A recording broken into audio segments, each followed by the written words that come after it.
What's up, ladies and gents, and welcome back to another edition of our NFL team previews here on Farley Bets Substack. And today we're talking about the Carolina Panthers. Now, let me start just by saying this.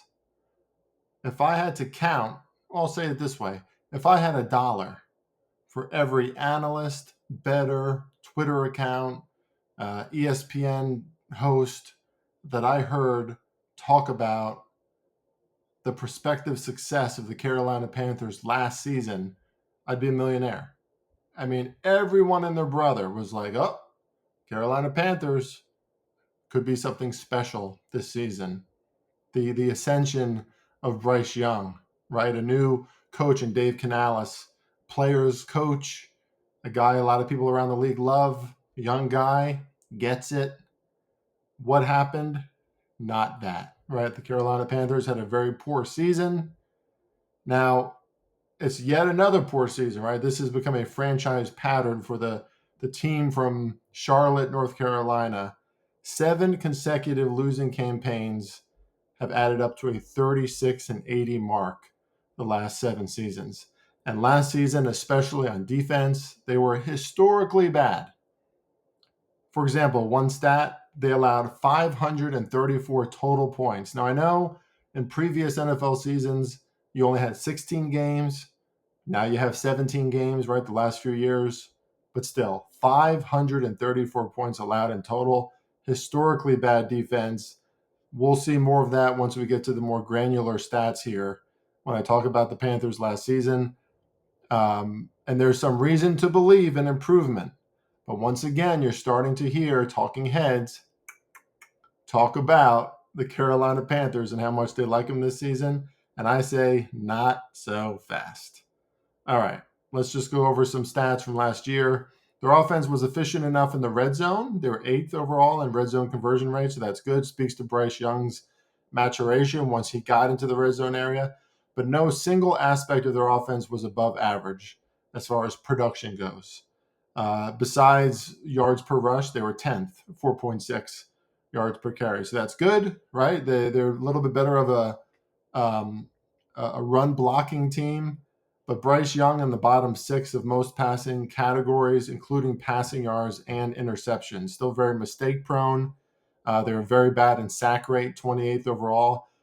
Allowed a sack on 5.69% of plays. So telling you all this just to reemphasize that things were not good last season. Maybe especially towards the end of the year, things looked a little better, but I always pause when I hear analysts talk about the end of the season and how a team starts to look good. Other teams, right, their opponents start to kind of bring their guard down against bad teams. So we see bad teams perform at a higher level at the end of seasons. Doesn't necessarily mean that that's what we're going to see at the start of this season. Now, they did pick up, I'm probably going to butcher this name, but Tatera McMillan in the draft, wide receiver from Arizona, a 6'4" target. I think exactly what Bryce Young and that offense needs. Kind of has a Terrell Owens type of presentation on the field. Brings all the intangibles and the tangibles. You know, you can look up his highlights at Arizona. He's a big play guy.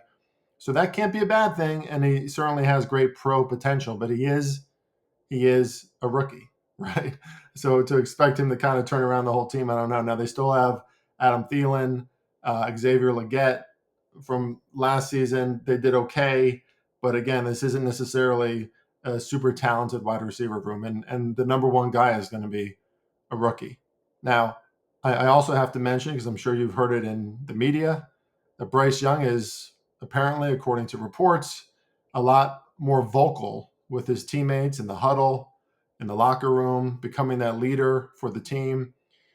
That's what's really tough about the Panthers, and I think it's what a lot of analysts see when it comes to the Carolina Panthers, is that the intangibles, like the coachability, the character of Bryce Young, is through the roof, right? He's a great kid. And I think Dave Canales is a good guy as a coach, right? This is a high character operation. Doesn't always equate to results, right? To wins, but we'll get more to that too. Okay, defense, like I said, dead last in major categories, top categories, particularly bad against the rush. But some of that is always is due to teams always leading against them, right? So the teams could run the ball a lot. But still, historically bad defense. They did pick up Trevon Moehrig, free safety from the Raiders, an ascending guy, a guy that was on the market and a few teams wanted. It's a good pickup for the Panthers. They solidified their defensive front as well. They added 2 above-average pass rushers and 1 above-average run defender, along with 3 draftees on the defensive line as well. So serious elevation to their defensive line, which is something they need for sure. And you know what? I might have, now that I'm saying this out loud, I might have gotten something mixed up. Let me just look. I think that the Panthers were 28th in sack rate defensively. Okay, so on offense, they protected the quarterback and kind of average. They allowed a sack on 6.17% of plays. But when it comes to sacking the quarterback, they were 28th. So that's a significant mark, a significant need for improvement there. And clearly they put a lot of effort into changing that this offseason, arguably more than, well, actually, it's not arguable. The amount of personnel that they brought over is the single biggest change in the Carolina Panthers. And a lot of teams learn to focus on that, right? You have to control the front if you want to win in today's NFL, and you have to control the passing game on both sides. They have a win total of 6.5, which according to most pundits and analysts, a top 10 easiest schedule. I agree with that, mostly because of their division. They do have quite a few hard games on there. Of course, Tampa Bay twice is not going to be easy. Dallas, Green Bay, Buffalo, San Francisco, and the Rams are all on their schedule too. So not an easy schedule. Nothing's going to be easy when you were the worst team in the NFL last season, one of the worst teams the last 2 seasons. And again, although these talking heads were bullish about their improvement, when we evaluate how much has changed going into this year, I would still say it's not enough. I like Bryce Young. I think from a human standpoint, who doesn't like Bryce Young? He's a good kid. The kid is also very small, right? And you've heard this before for 2 years, right? But it shows on the field. It shows in his vision. It shows in his ability to take any kind of physicality. I mean, it's a kind of an extra small type of situation, right? Like Baker Mayfield, for example, is a short guy, but he's like stocky, like he doesn't mind taking a hit. Looks like if Bryce Young took one bad hit, you might be out for the year, right? So it's always a concern. It might mess with his confidence out there in the field. Now he started to run the ball a little bit more last season too, effectively in a few situations. I'm not ruling this kid out, right? He was the leader and a winner at Alabama for a reason. He's a high character kid. But right now, from what we know about the Panthers and the organization and the improvements that they made and what we know about Bryce Young, it's not enough for me to get on the bandwagon and to think that this team is going to really thrive this season. I think they'll be more competitive. Last season, they were 8-9 against the spread, pretty good. I project them to be 10-7. But wins, real success, I'm not so sure about that one.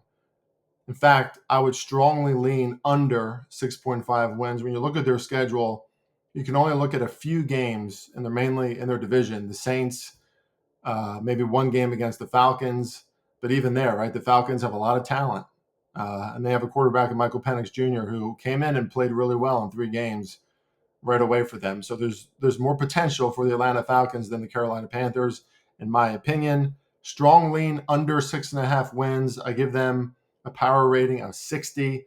It's one of the lowest for any team entering the NFL season. And again, you're going to hear alternative opinions. I'm sure there's some reasons behind that from some other analysts in the NFL world and in the NFL betting space. But we have to see more, right? And I think a lot of the times you see these analysts and these talking heads get excited because it's a nice hot take, right? It's something that you can chew on. You can be like, wow, the Panthers are really going to turn it around. I'm not looking to do that here. We're not going to give you any hot takes that might lead you astray in your betting. Although I do think that the Carolina Panthers will improve from a against the spread perspective. So that's what I expect, but that's about all that I expect. No official bets here. We'll see you next time with the Chicago Bears.